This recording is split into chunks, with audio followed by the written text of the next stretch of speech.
Hello everyone and welcome for today's video tutorial. In this video, we will learn how to use Google Ads for dynamic ads. To get started, first we need to go to our Google Ads and sign in with our account. Then next, click Create Campaign and to create new campaign for sales. Click Website Visits and input your website. Click Continue. So next, we will set up our campaign settings.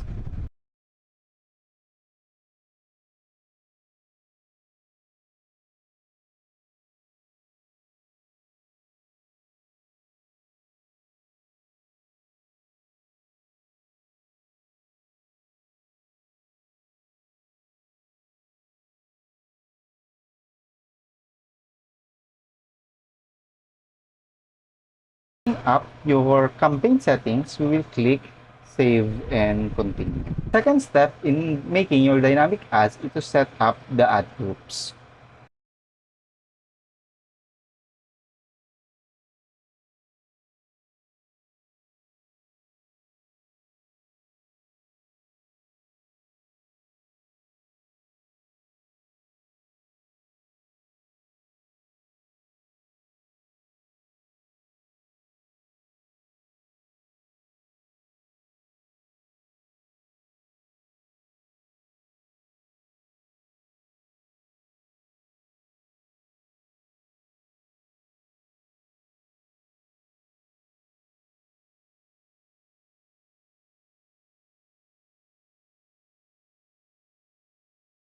Our groups are done, so we will click Save and Continue.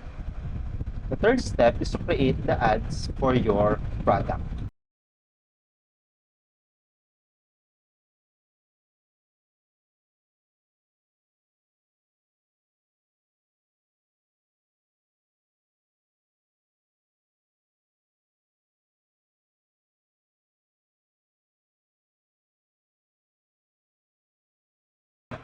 Then Save and Continue. And lastly, for the confirmation of your campaign.